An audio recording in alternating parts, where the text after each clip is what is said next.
네, 안녕하십니까. KB증권 주식전략팀 이은택입니다. 오늘은 2023년 주식시장 전망에 대해서 말씀드리도록 하겠습니다.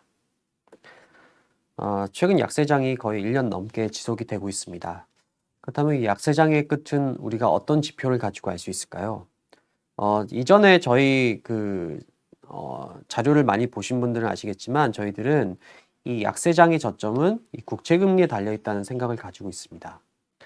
국채금리라고 한다면은 바로 이 차트를 저희가 많이 제시했습니다. 이 차트를 보시면은 사실 간단한 차트입니다. 한번 설명을 다시 드리겠습니다. 미국 증시 기준으로 두 번의 횡보장이 존재했었고요. 이게 70년대 전후와 그리고 2000년대 전후가 횡보장이었습니다. 약 15년 동안의 횡보장에서 국채금리와 주가가 어떤 관계를 가지고 갔는지를 저희가 말풍선을 통해서 그려놓은 겁니다. 한눈에 보시다시피 국채금리와 주가는 매우 밀접한 관계를 가지고 가는 것처럼 보입니다. 이렇게까지만 생각한다면 사실은 이게 그렇게 뭐 신기한 차트는 아닙니다. 너무나 당연한 차트라고 생각할 수가 있겠죠. 근데 여기는 하나, 두 가지 차트를 비교해 보시면은 한 가지 함정을 발견할 수가 있습니다. 만약에 이 왼쪽 축을 보시면요, 두 개를 비교해 보시면은 70년대는 금리가 역의축으로 그려져 있습니다. 그렇죠? 숫자가 987654 이렇게 날아가고요. 반대로 2000년대는 정의축으로 그려졌다는 게 차이입니다. 그러니까 이 두 차트는 비슷해 보이지만 사실 정반대를 의미하고 있다는 거죠. 2000년대는 금리가 올라야지 주가 상승이 시작됐고 70년대는 금리가 고점 찍고 내려가야지만 주가 상승했다는 거죠. 그 차이는 어디에 있겠습니까? 너무나 당연하게 그 당시 경제를 움직이는 핵심 변수가 무엇이었냐에 따라서 달라졌다고 봅니다. 1970년대 같은 경우는 절대적으로 인플레이션, 물가가 문제였죠. 물가가 잡혀야 연준이 피벗에 나서고 연준이 피벗에 나서서 통화를 다시 정책을 풀어줘야지 완화적으로 해야지만 주가가 올라가는 그런 메커니즘을 따라섰습니다. 그래서 아마 저희가 생각할 때는 이와 비슷하게 그렇기 때문에 금리가 정점에 이르고 꺾였을 때 주가의 저점이 나왔었던 거라고 생각하고 있습니다. 그렇다면 지금은 어떨까요? 지금은 마치 1970년대와 같이 물가가 경제를 움직이는 핵심 동인이고 그러다 보니까 금리와 주가가 역여관계를 갖고 있습니다. 그래서 뉴스에서 보시면은 우리가 흔히들 주가와 금리는 역여관계를 갖고 있다. 그래서 어제 주가가 왜 올랐습니까? 하면 어제 금리가 떨어져서요. 주가가 어제는 왜 떨어졌습니까? 그러면 금리가 올랐어요. 이렇게 간단하게 얘기하지만 사실 이게 간단하게 얘기할 수 있는 사실이 아니에요. 왜 그러냐면 두 가지 측면인데 첫 번째는 우리는 지난 50년간 우리는 이런 세상에서 살아본 적이 없어요. 아까 가운데 그래프에서 말씀드린 것처럼 금리가 올라야 경기가 좋아지고 그러니까 주가가 오르는 그런 메커니즘의 통이었다는 거. 금리와 주가가 정의 관계를 그리는 세상 속에서 살아왔어요. 근데 지금 이 관계가 깨진 거예요. 그렇기 때문에 이게 말로는 쉽게 할 수 있지만 이게 그렇게 간단한 문제가 아니라는 거예요. 두 번째로 이게 또 중요한 게 뭐냐면은 주가와 금리가 역의 관계라는 게 무슨 뜻이겠습니까? 주식이 깨질 때 채권도 같이 깨진다는 거예요. 지금까지는 이렇게 되지 않았죠. 이게 역의 관계 아니라 적의 관계였을 때는 주식이 깨질 때는 채권이 보완해줬고 채권이 깨질 때는 주식이 보완해줬고 이런 관계를 가졌어요. 어떻게 보면은 그냥 얼핏 생각하실 때는 야, 두 개가 어차피 반대로 뭐 얘가 깨질 땐 얘가 오르고 얘가 또 오를 땐 얘가 깨지니까 똑같은 거 아니야라고 하시겠지만 이 포트폴리오 자산 배분의 기본적인 이론을 보면은 상관성이 낮은 두 자산을 연결했을 때 리스크는 오히려 낮아지면서 리턴 높아진다라는 게 이 포트폴리오 기본 이론이거든요. 그렇게 본다면은 지금처럼 주식 깨질 때 채권이 방어라는 게 아니라 같이 깨지면 이거는 자산 배분 자체가 무용지물이 되는 거예요. 굉장히 통하기 어렵게 되는 거죠. 게다가 이런 상황들이 올해 내년쯤에 끝나고 이제 다시 또 저금리 상태로 돌아간다 이렇게 하면 문제가 없지만 그렇지 않고 70년대처럼 다시 또 계속 인플레이션이 다시 죽는 디스인플레이션이 반복된다라고 하면은 그럼 이거는 그때처럼 장기적으로 이게 10년, 15년 장기적으로 계속된다라고 한다면은 자산 배분 근간이 흔들리는 일들이 벌어진다는 거죠. 그렇다면은 돈들이 과연 이쪽에 계속 남아 있을까요? 아니죠. 이동을 하겠죠. 이동하는 동안에 아마 굉장히 많은 일이 벌어질 수 있습니다. 뭐 여기에 대해서는 추후에 따로 자료를 써서 또 말씀을 드리도록 하겠습니다. 어쨌든 지금 중요한 거는 금리가 꺾여 내려가야 된다는 거죠. 근데 여기서 하나 조금 더 생각할 게 있어요. 이렇게 금리가 꺾여 내려가면 그러면 주식이 올라가니까 70년 딱 보면은 이렇게 다 되니까 앞으로 금리만 꺾이면 꼭 주식 사야지 라고 생각하실 수 있을 거예요. 맞는 생각이에요. 하지만 실제로 그걸 실행에 옮기기는 무척 힘들 거예요. 왜냐면은 이쪽의 사례들을 저희가 자료에는 세부적으로 데이터를 넣어놨는데 요 하락장 때 보면은 그냥 얼핏 보면 장기적으로 차트를 그려놨으니까 금리가 꺾이면 주식이 올라가는 것처럼 보이지만 사실 이때 이 짧은 순간에 약 한 달에서 한 달 반 정도 굉장히 치열한 전쟁이 벌어집니다. 무슨 얘기냐면요. 이때 금리가 왜 꺾였겠습니까? 70년대에. 꺾인 이유가 대부분 경기 침체라든지 금융시장이 발작이 일어났기 때문에 금리가 꺾인 거였어요. 그러니까 좋은 이슈로 꺾인 게 아니라 대부분 안 좋은 이슈 때문에 금리가 내려가기 시작했다는 거예요. 야, 이제 다 틀렸구나. 그러면서 금리가 떨어지기 시작했다는 거죠. 경기 진짜 안 좋겠네라고 하면서. 그러면은 금리가 꺾이더라도 초기에 한 달에서 약 한 달 반 정도는 주가가 추가적으로 더 하락하거나 아니면 쌍바닥을 만드는 과정들을 만든 경우가 대부분이에요. 그러니까 이게 길게 보면은 금리 떨어지면 어쨌든 주가가 좀 떨어지긴 하겠지만 바로 올라가겠구나. 주식 사시라고 하지만 이때 하락이 또 굉장히 큰 폭이에요. 막 하루에 3% 4% 이렇게 막 하락하는 하락장이라는 거죠. 그래서 보통 이 약세장 후반부에서는 항상 변동성이 극단적으로 커지고요. 그리고 뭐 서킷 브레이커라든지 사이드카 이런 것들이 막 터집니다. 특히 서킷 브레이커 같은 경우에는 시장이 하루에 8% 이상 빠졌을 때 걸리는 거거든요. 약세장 하단에서 항상 이런 것들이 나왔었어요. 2020년에도 나왔었죠. 코스닥이 서킷 브레이커가 2번이 걸렸었어요. 근데 이런 것들이 되게 견디기 힘들어요. 왜냐하면 지금까지도 굉장히 힘들었잖아요. 1년 동안 주가 하락하면서 힘들었지만 여기에서 마지막에 또 한 번 주가가 막 장중에 막 4% 5%씩 빠지고 이러면은 투자 멘탈이 굉장히 흔들리죠. 이럴 때가 항상 견디기 힘들고 오히려 이때 모르겠다. 난 던져야지라고 하면서 패닉셀링에 동참하지만 그런 일들이 또 벌어질 수 있어요. 저희가 볼 때는. 하지만 이때가 저희들은 흔들지 말고 오히려 바텀 피싱, 저가 매수에 나서야 되는 시기라는 거죠.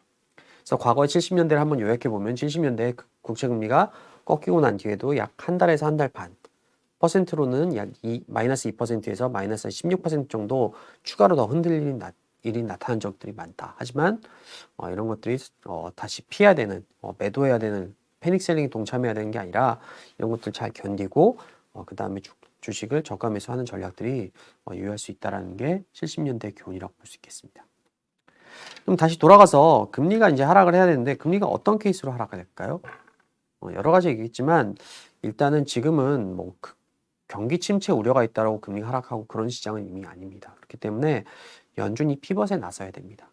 연준의 피벗을 나서야지만 국채금리가 정점을 찍고 하락을 시작할 텐데요. 그 피벗 시나리오에 대해서는 저희가 세 가지 시나리오를 갖고 있습니다. 첫 번째는 아름다운 피벗입니다. 아름다운 피벗이라고 하는 거는 연준이 제시한 피벗의 조건을 모두 다 이루고 아름답게 연착륙에 성공하는 것을 아름다운 피벗이라고 이름 지었습니다. 연준이 제시한 조건은 뭘까요? 굉장히 많은 조건을 제시했는데 그중에 최근에 얘기 나오는 게 일단은 근원 물가가 하락하는 것들이 명시적으로 보여야 된다 이런 얘기들을 위원들이 합니다. 근원 물가가 명시적으로 하락하는 시점은 어딜까요? 저희 매크로팀에 추정한 차트를 저희가 갖고 왔는데요. 내년 1분기까지는 높은 수준을 유지하다가 2분기 들어서면서부터 빠르게 하락합니다. 이것도 이제 2분기에 딱 한 달 확인했다고 바로 움직이진 않겠죠. 한 두어 달 정도 확인이 될 거고, 그리고 이게 CPI는 항상 한 달 늦게 확인이 되겠죠. 그런 측면에서 보면은 내년도 중반, 2분기 중후반 정도가 아름다운 피벗 조건 하에서는 약세장의 저점이 나오는 시기라고 생각할 수 있겠습니다. 이게 가장 기본적인 시나리오지만 한 가지 좀 생각해 볼 건 있어요.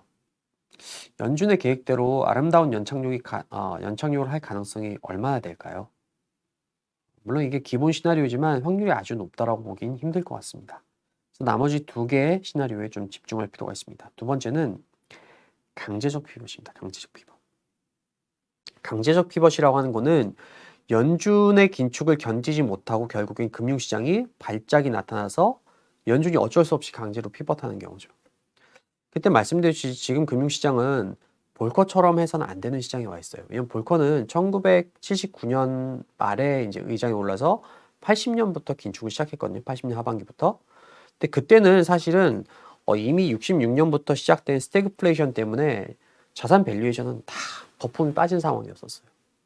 그리고 뭐 금리가 20%에 불황이 15년 동안 지속됐기 때문에 뭐 금융 레버리지 이런 것도 거의 없는 상황이었죠. 그렇기 때문에 볼커 같은 경우에는 급격하게 금리를 올려도 뭐 터질 것들이 별로 없었어요. 하지만 지금은 다르죠. 완전히 반대죠. 지난 15년 동안에 제로금리, 저금리가 유지가 되면서 자산 버블은 굉장히 커졌고 금융 레버리지도 엄청나게 많아진 상황이에요. 이런 상황에서 과연 아무 일 없이 그냥 금융시장이 아름다운 피벗 쪽으로 갈 수 있냐? 그렇지 않을 가능성도 상당히 높다고 생각해요. 특히 물론 이게 부동산이라든지 크레딧 시장 이런 것도 문제가 있지만 사실 얘네들이 금융 위기로 촉발하거나 아니면 시스템 리스크로 갈 가능성이 그렇게 많진 않아요. 물론 있긴 있지만 왜냐하면 2008년도에 얘네들이 이미 사고를 한번 쳤기 때문에 굉장히 타이트하게 관리되고 있거든요. 그래서 오히려 최근에 이제 잡음이 나타나는 거는 국제시장 같은 것들이죠. 항상 안전하다고 생각했던 것, 그리고 항상 그렇게 가야 된다고 믿었던 것들이 더 이상 그렇지 않을 때, 이럴 때 항상 문제가 터지죠. 그게 2008년도에 주택시장 같은 거죠. 그래서 국제시장이 최근에 많이 급락했는데 이런 것들이 아마 좀 문제를 만들 수 있을 거다. 그래서 이런 쪽을 좀 주목을 하고 있는 상황입니다. 강제적 피벗이 나온다면 저희들은 1분기 후반부쯤 주가 저점이 나올 가능성이 있다. 내년 봄쯤에 나올 가능성이 있다고 생각하고요. 이럴 경우에는 좀 아래로 한번 출렁임이 크게 나타날 가능성이 있다. 아까 앞에서 보신 것처럼 70년대도 대부분 강제적 피벗이었죠. 경기가 침체가 굉장히 강해지고 금융 발작이 일어나고 그러다 보니까 한 달에서 한 달 반 정도 주가가 더 출렁이고 그때 주가 쭉 빠지는데 그러면서 결국 연준이 피벗에 나서면서 주가 바닥이 형성되는 그런 케이스입니다. 마지막 세 번째는 최근에 제일 얘기가 많이 나온 거예요. 선지적 피벗. 선지적 피벗이 원래는 가능성이 제일 작으면서도 전 가장 효율적인 전략이라고 생각했어요. 근데 최근 들어서는 이 가능성들이 점점 올라오고 있죠. 특히 미국의 정부나 의회에서 파월에게 이제 서신 같은 걸 보내면서 좀 긴축을 완화할 것을 압박하고 있죠. 물론 이런 것들이 연준의 독립성을 훼손하는 그렇게 바람직하지 않은 방법들이라고 저는 생각해요. 하지만 뭐 저희 생각과는 상관없이 이 세상이 어떻게 흘러가는지가 사실은 더 중요하겠죠. 그렇게 보면은 이미 신자유주의 시대에서 큰 정부의 시대로 넘어가고 있어요. 그런 입장에서 봤을 때는 중앙은행도 신자유주의 시대 때 가졌던 완벽한 자유를 그대로 독립성을 가져가기는 좀 쉽지는 않을 수 있다라는 생각이 듭니다. 그래서 이런 것들이 선제적 피벗을 지금 이끌고 있고, 선제적 피벗은 저희가 볼 때는 가능성 면에서는 강제적 피벗 다음으로 가능성이 있다라고 봐요. 그래서 이런 것들이 실현되면은 주식 입장에서 가장 좋습니다. 만약에 선제적 피벗으로 간다면은 생각보다 빠른 시기인 1분기 초중반에 주가의 저점이 나올 수 있다라고 생각을 하고 있는 상황입니다. 하지만 이거는 아직도 인플레이션이 높기 때문에 조금 지켜볼 필요는 있다라고 생각을 하고 있습니다. 시장에 대해서는 이 정도로 말씀드렸습니다. 그래서 저희들은 아마 내년 상반기 중에 주가의 저점을 통과할 거라고 생각하고요. 아까 말씀드린 세 가지 시나리오를 주목하면서 가장 중요한 거는 금리가 저점을 찍는 시점에 그때 주식을 사자. 특히 이제 시나리오별로 금리가 저점을 찍고 내려올 때 어느 타이밍에 사야 되는지 이런 것들도 말씀을 드렸습니다. 두 번째로 업종에 대한 말씀을 드리겠습니다. 그렇다면 내년도 하반기부터 경제가 좀 올라간다라고 하는데 그럼 우리가 어떤 업종을 봐야겠냐? 저희가 주목하는 것, 경제가 뭘 이끌 거냐? 어떤 컨셉이 경제를 이끌 거냐라고 할 때 저희들이 컨셉을 잡고 있는 거는 정부 주도의 B2B 투자입니다. 정부 주도의 B2B 투자. 이게 무슨 말이냐면요. 지난 팬데믹 이후에 한 3년 동안 경기가 굉장히 좋았죠. 근데 이때는 사실 B2C 사이클이었어요. B2C 하면 우리가 소비 뭐 이렇게만 생각하지만 소비도 좋았지만 사실 주식시장에서 보면 소비보다 더 좋았던 게 있죠. B2C 투자예요. 투자가 훨씬 더 파괴력이 있죠. B2C 투자라고 하면 어떤 겁니까? 언택트 산업, 메타버스, 바이오 이런 것들이 B2C 투자였죠. 그래서 이런 주식들이 지난 2년 동안 굉장히 강세를 보여왔었어요. 근데 이런 시대가 저는 약간은 저물고 있다고 생각하고 앞으로는 정부 주도의 B2B 투자가 주식시장의 주요 테마 중에 하나가 될 거다라고 생각합니다. 그렇다면 B2B 투자는 어디서 나오냐? 저희들은 바로 이 세계화 시대와 지역화, 로컬라이제이션으로 넘어가는 이 변화 속에서 나올 거라고 생각합니다. 글로벌라이제이션과 로컬라이제이션. 로컬라이제이션으로 가면 어떤 것들이 나오면 저희들이 이제 최근에 얘기가 많이 나오죠. 공급망 재편.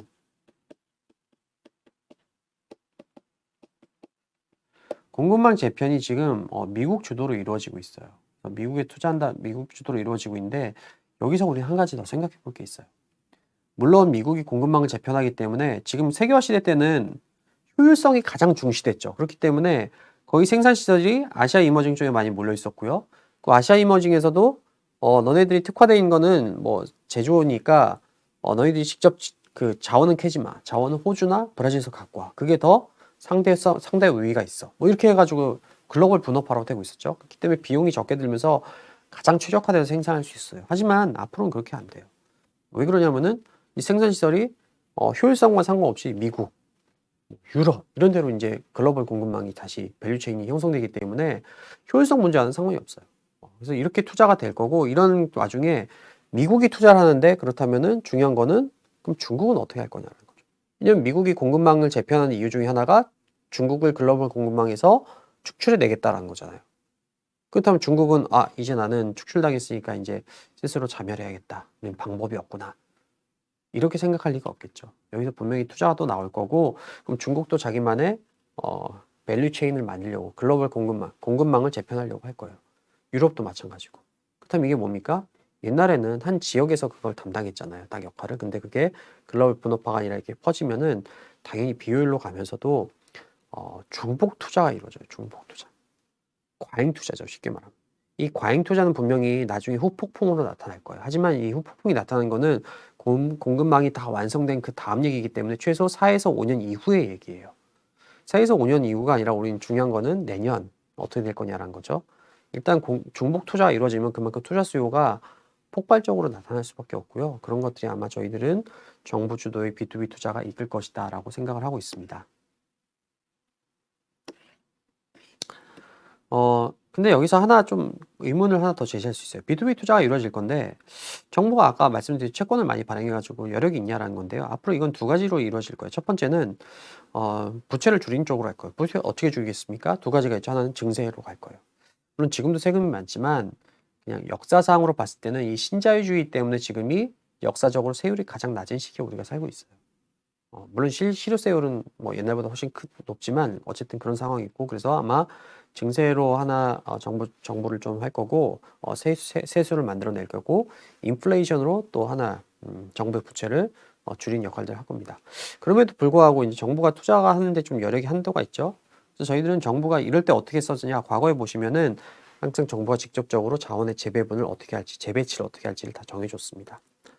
지금은 직접 정하진 못하죠. 하지만 이런 장치를 하나 마련한 게 있어요. 제가 볼 땐 그게 바로 ESG라고 생각합니다. ESG.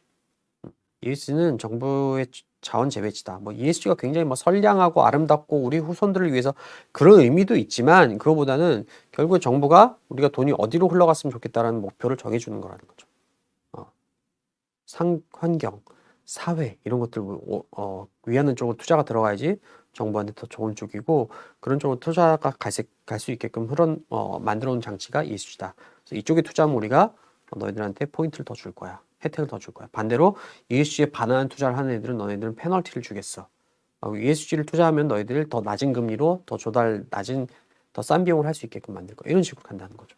그래서 이런 식으로 지금 이미 정부 주도의 B2B 투자에 어떤 흐름들이 만들어져 있는 상황이다라고 생각하고요. 저희 이 과정 속에서 당연히 B2B 투자 사이클 수혜를 입는 업종들이 좋을 거라고 생각합니다. 대표적 업종이 반도체 플러스 투자 관련 시크리컬 중후장내 산업들이죠. 이런 산업들은 저희는 좋다고 생각하고요. 여기에 대해서 좀 더 구체적인 논거들은 저희 시황과 퀀트 애널리스트 통해서 종목까지 저희들이 전달해 드리도록 하겠습니다. 네, 안녕하십니까. 주식 시황 담당 하인환입니다. 이어서 말씀드리도록 하겠습니다. 저희 KB증권에서는 올해 이 탈세계화 현상에 대해서 좀 계속해서 말씀드리고 있고요. 이 탈세계화가 결국 투자로 이어질 거다라는 점을 좀 강조드리고 있습니다. 이번 2023년 연간 전망을 통해서 저희가 좀 정리한 내용은 이 탈세계화가 경제 구조를 재편하는 과정이다라는 점에 특히 주목을 하고 있고요. 기존까지는 이제 특히 공장 같은 것들을 새로 짓는 그런 캐펙스 투자에 대해서 중점적으로 말씀을 드렸는데 이 부분 역시 계속해서 저희는 좀 주목을 하고 있는 분야고 오늘은 거기에 조금 더 나아가서 좀 첨단 기술 분야에 대한 투자가 앞으로 또 본격화되지 않을까 그런 관점에서 말씀드리도록 하겠습니다. 관련해서 여기 보시는 그림을 봐주시면 되겠고요. 미국의 GDP 대비 R&D 비중입니다. 과거에 보시면 이렇게 좀 크게 올라갔던 시기가 제가 노란색 음영으로 표시를 해뒀습니다. 지금 올라가고 있고요. 그리고 과거에 제가 말씀드리는 그 탈세계화 시기 1970, 80년대 그리고 1940, 50년대에 이렇게 높아지는 현상을 확인하실 수가 있겠습니다. 그만큼 뭔가 연구 개발을 하기 위한 데에 돈이 많이 투입됐다라고 봐주시면 될 것 같고, 오늘 말씀드리는 내용의 결론부터 요약해서 말씀드리면은 저는 첨단 기술 분야를 두 가지로 나눠서 제시 드릴 수가 있겠습니다. 첫 번째는 과학 기술, 그리고 두 번째는 에너지 기술입니다. 일단 에너지 기술은 저희가 줄곧 말씀드려왔던 내용입니다. 2차 전지 관련된 내용, 그리고 태양광 풍력 관련된 내용, 그리고 원전 관련된 내용, 그리고 이제 수소 관련된 내용까지 같이 봐주시면 좋을 것 같고요. 과학 기술과 관련해서 오늘은 좀 더 중점적으로 말씀드리려고 하는데, 우주 사이버 보안, AI, 5G 이런 부분들도 관심 가져주시면 될 것 같고, 특히 이제 최근에 좀 더 주목을 하고 있는 분야는 반도체, 그리고 반도체 내에서도 패키징 쪽입니다. 그렇다면 왜 이런 쪽에 특히 주목하고 있는지 이어서 말씀드리도록 하겠습니다. 미국의 다르파라는 기관을 확인해 봤습니다. 이 다르파라는 기관이 중요한 이유는 1950년대로 돌아가서 말씀드릴 수가 있겠습니다. 이 다르파가 설립된 연도가 1958년이거든요. 바로 1년 전이었던 1957년에 소련이 스타프니크 1호라는 인공위성을 발사했습니다. 소련이 이제 미국보다 먼저 발사를 하게 된 거죠. 그래서 이제 미국이 이러다가는 우주와 관련된 이런 또는 과학기술과 관련된 부분에서 기술력이 밀릴 수도 있겠다라는 위기의식을 느끼게 됐습니다. 그 위기의식을 배경으로 해서 만들어진 게 이 다르파라는 기관으로 봐주시면 되고, 미국 국방부 산하에 있는 기관입니다. 이 다르파가 추구하는 철학은 이거거든요. 빅 리스크 빅 리워드입니다. 위험을 크게 감수하고 큰 성과를 낼 수 있는 분야에 대해서 정책적으로 지원을 해주겠다라는 거고요. 여기서 이제 만들어진 기술들이 저희가 익히 알고 있는 기술들이 굉장히 많습니다. 여기서 이제 알파넷이라는 것을 만들었는데 그게 지금 우리가 사용하고 있는 인터넷에 기반이 되는 기술이었고요. 그리고 컴퓨터에서 쓰는 마우스, 그리고 GPS, 드론 이런 저희가 굉장히 잘 알고 많이 사용하고 있는 기술들의 기반이 이 다르파의 연구에서 출발했다라고 보시면 될 것 같습니다. 그만큼 중요한 기관으로 이해하시면 되고, 또 이제 이 설립된 배경을 생각해 보시면은 소련과의 기술 경쟁, 지금 이제 중국과의 기술 경쟁을 하는 시기이기 때문에 또 이제 참고해 볼 수 있는 아주 좋은 사례다라는 관점에서 제가 분석을 해봤습니다. 이 다르파의 예산이 최근에 좀 중요한 변화를 보이고 있거든요. 제가 여기 빨간색으로 대통령 시기를 좀 표시를 해뒀습니다. 보시면은 부시 대통령 때와 오바마 대통령 때는 예산이 크게 증가하지 않거든요. 거의 플랫하게 유지가 됩니다. 그런데 정말 우연찮게도 이 트럼프 대통령 때부터 예산이 의미 있게 증가하기 시작하고 있다는 거죠. 특히 바이든 대통령 들어서면서부터 또 가파르게 증가하고 있는 상황입니다. 그만큼 이 과학기술 분야에 대해서 미중 갈등 관점에서 투자를 많이 늘리고 있는 게 아닐까라고 좀 추측을 해볼 수 있는 부분이고, 혹시 그게 아니라고 하더라도 일단 이렇게 자금이 많이 투입되고 있다면은 이게 어디로 흘러가는지를 살펴볼 필요가 있겠습니다. 그래서 이제 세부적으로 어떤 항목들로 이 예산이 좀 더 증가하는지 그거를 확인을 해봤습니다. 보시는 그림은 방금 말씀드렸던 다르파라는 기관의 예산을 세부 항목으로 나눈 겁니다. 보시면 이제 영어로 뭐 굉장히 많아가지고 이거를 하나하나 다 보기에는 좀 현실적으로 무리가 되지 않을까 싶고요. 그래서 예산 증가율이 높은 항목만 제가 집중적으로 확인해 봤습니다.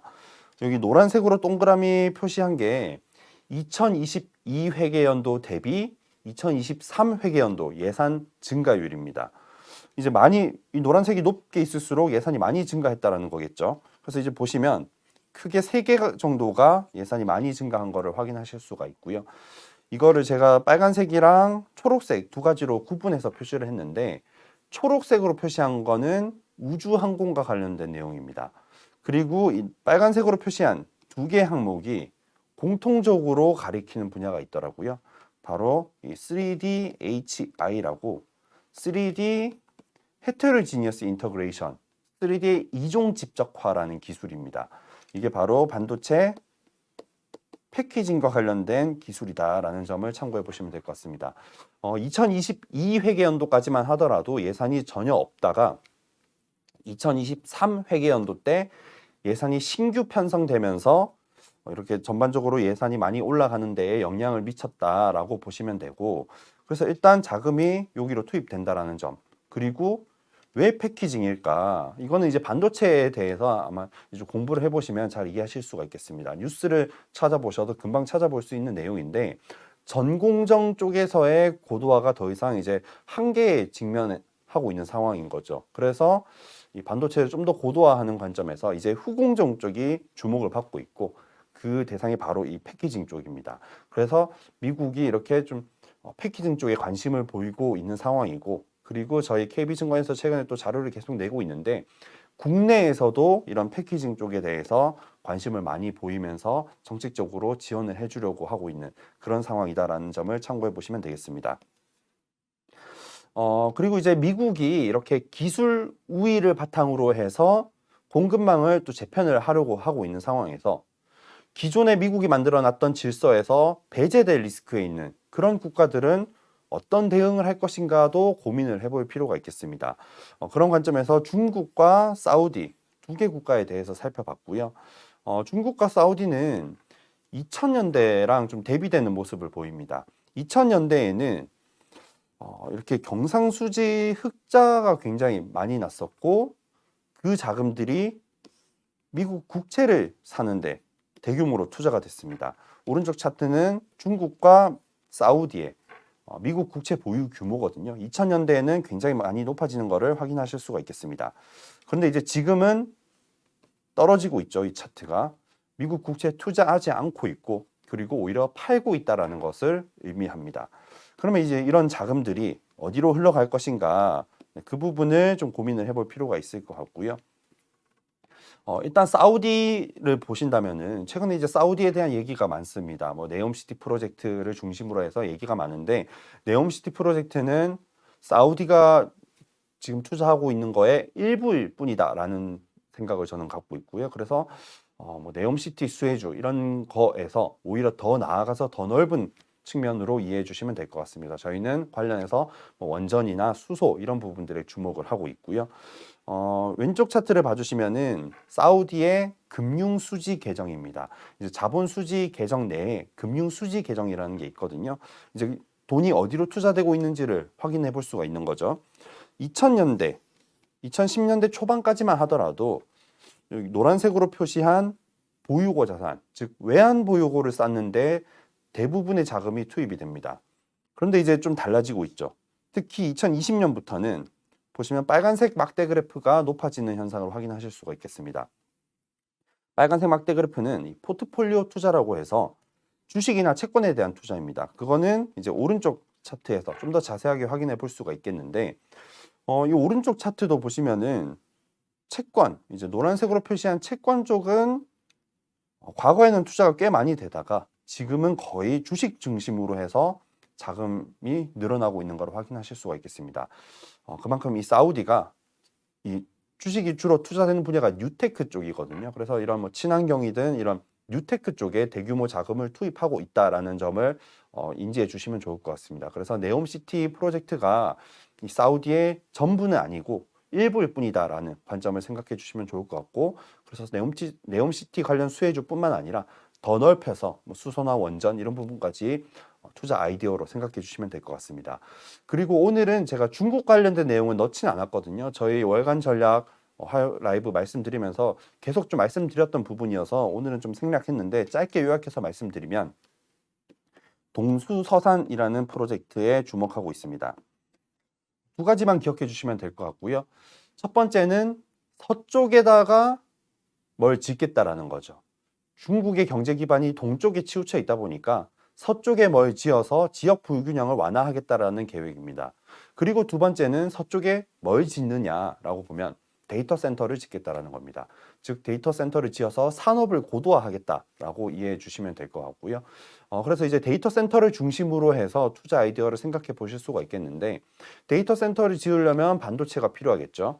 그리고 데이터 센터를 가동하기 위한 전력이 필요할 겁니다. 그걸 친환경을 통해서 이제 뭐 태양광 풍력 뭐 이런 것들을 통해서 조달을 하겠다라는 계획이고, 또 이제 데이터 센터에 통신망이 필요할 겁니다. 그래서 5G에 대한 투자도 늘어날 수 있겠다라고 봐주시면 될 것 같습니다. 내년엔부터 좀 더 본격화되지 않을까라고 생각하고요. 물론 국산화를 중심으로 하겠지만 국내에서도 일부 수혜를 좀 고려해 볼 수 있지 않을까라고 생각합니다. 마지막으로 이제 새로운 질서에 적응해야 된다는 관점에서 한국의 투자도 점차 본격화될 것이다라는 점을 기억해 주시면 될 것 같습니다.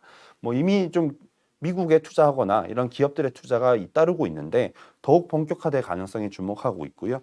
왼쪽 차트를 보시면은 위의 차트가 이제 코스피 기업들의 총자산 대비 현금성 자산 비중입니다.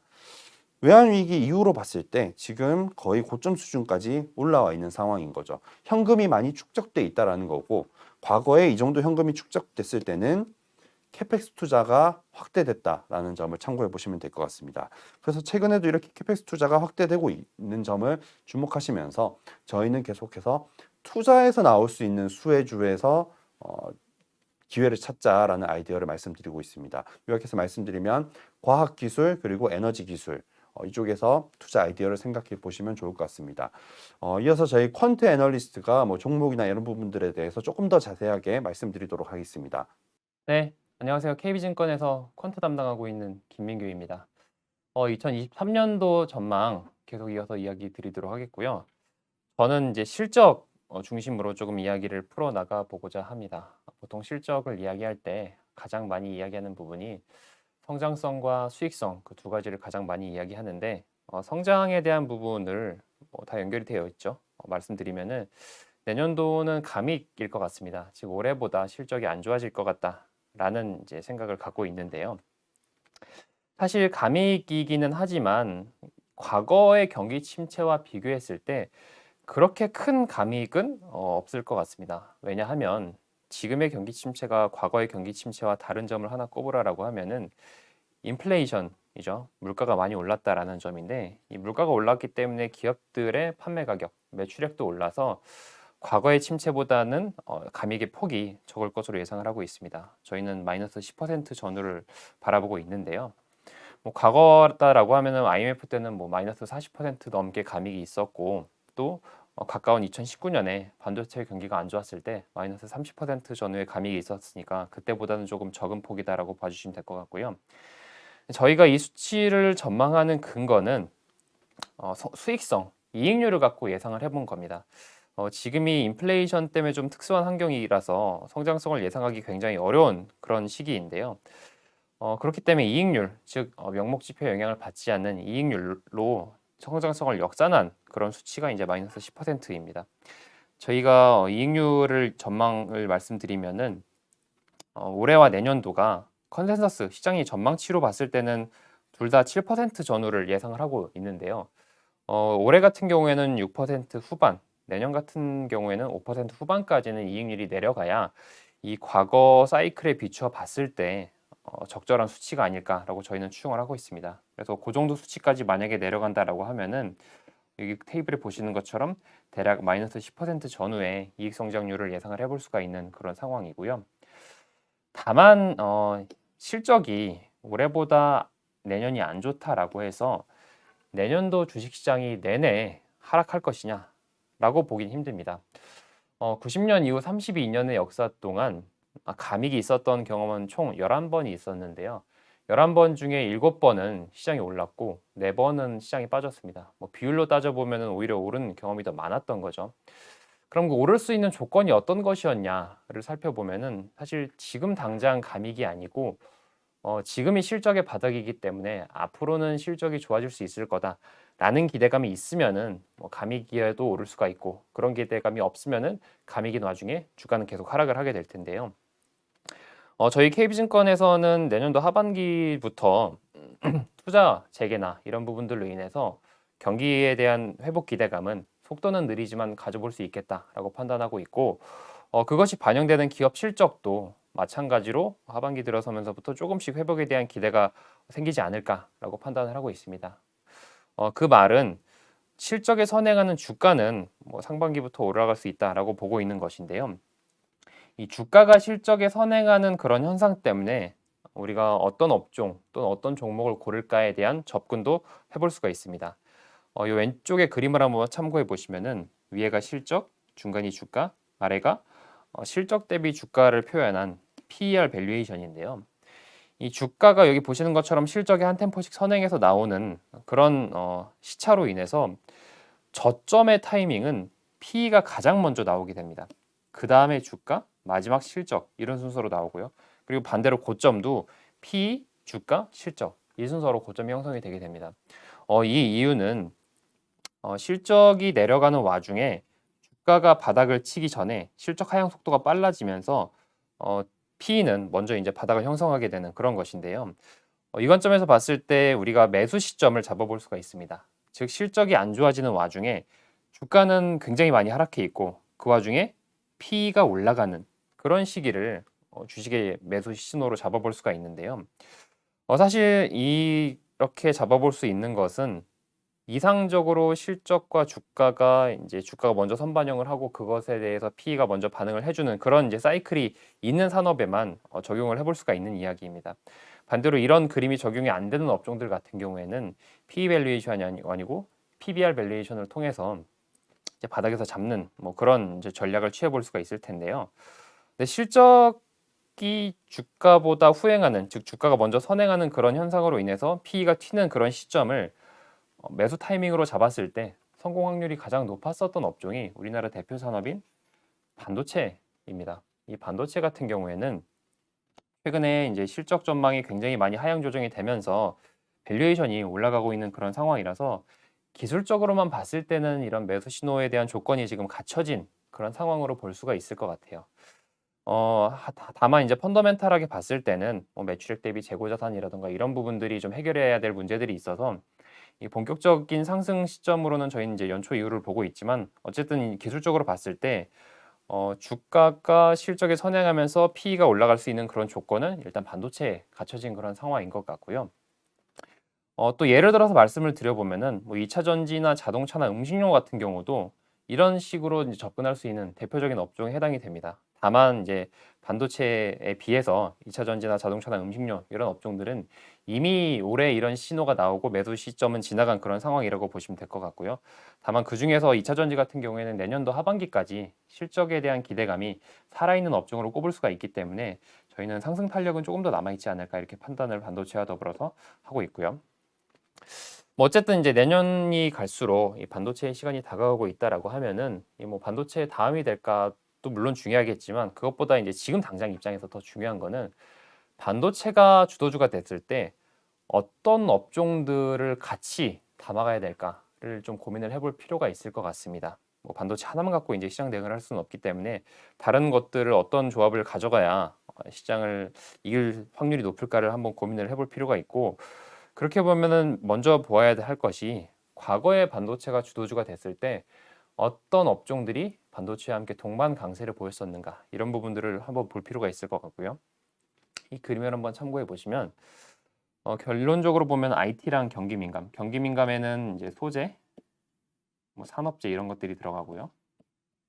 뭐 소재는 뭐 화학이라던가 비철금속, 철강 이런 것들이 들어가고 산업재에는 뭐 건설, 기계, 조선, 뭐 상사나 또는 뭐 지주다 이런 것들이 들어가 있는데 사실 지금 말씀드린 업종들은 옛날 분류에 해당이 되는 것이고요. 조금 더 이야기를 드려보면은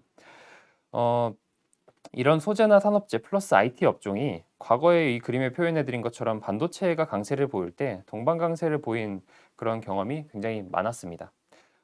다만 한 케이스를 제외하면은 이제 많았었는데 한 케이스가 2011, 12년 이때 케이스인데요. 이때 같은 경우에는 사실 중국 소비 붐이 불면서 주도주가 이제 중국 소비 관련된 기업들, 뭐 음식료라든가 호텔 레저, 화장품 이런 것들이었고 이 케이스를 제외하면은 이런 특수한 경우를 제외하면은 모두 다 반도체 바로 옆에 있는 IT 또는 이 투자 관련된 뭔가 기대감을 가질 수 있는 경기민감 쪽에서 동반 강세 현상이 일어났었고 근데 이런 업종들이 사실 그냥 아무런 실적에 대한 근거 없이 기대감으로 갔었는가? 그런 것은 또 아닙니다. 당시로 돌아가서 그 당시 이런 코스피를 이겼었던 IT랑 경기민감 업종들의 매출 성장률이나 이익 성장률을 돌이켜 보게 되면은 다른 업종들보다 실적도 좋았거든요. 그러니까 결국에 이렇게 실적이 받쳐주는 IT나 시클리칼 업종들이 반도체 강세기에는 함께 강세를 보일 확률이 높은 것이고, 지금 시점에서 그러면 IT랑 경기민감 중에서 내년도 실적 기대감이 높은 것들을 꼽아보게 되면은 분류상으로는 이 국영제 기업들이지만 사실 사업 내용은 그렇지 않은 것들이 많습니다. 여기 적어드린 것처럼 뭐 에너지나 배터리나 소재나 발전, 뭐 원전이나 수소 이런 것들이죠. 를 포함한 뭐 친환경 카테고리가 일단 하나 묶이고요. 또 뭐 기계나 뭐 상사나 이런 업종들 국영제로 들어가 있지만 뭐 우주나 로봇 이런 종목들이 내년도 실적 기대감은 굉장히 높은 상황입니다. 뭐 그렇기 때문에 저희는 이 반도체와 더불어서 함께 가져갈 수 있을 만한 업종으로 이 분류상으로는 이제 옛날 분류를 따라가고 있지만 이 사업 내용은 뭔가 투자 관련된 신사업 관련된 그런 비즈니스를 하고 있는 그런 업종들이 저희는 상반기 때부터 시작해서 내년도 주도주가 될 가능성이 높지 않을까 이렇게 판단을 하고 있습니다. 그래서 저희 KB증권에서는 이제 반도체와 더불어서 이런 투자 관련된 모멘텀을 가지고 있는 업종들에 주목하시라라는 뷰를 이제 내년도 업종에 대해서 갖고 있다라는 말씀을 드리면서 2023년도 전망은 여기까지 말씀을 드리도록 하겠습니다. 지금까지 시청해 주셔서 감사합니다.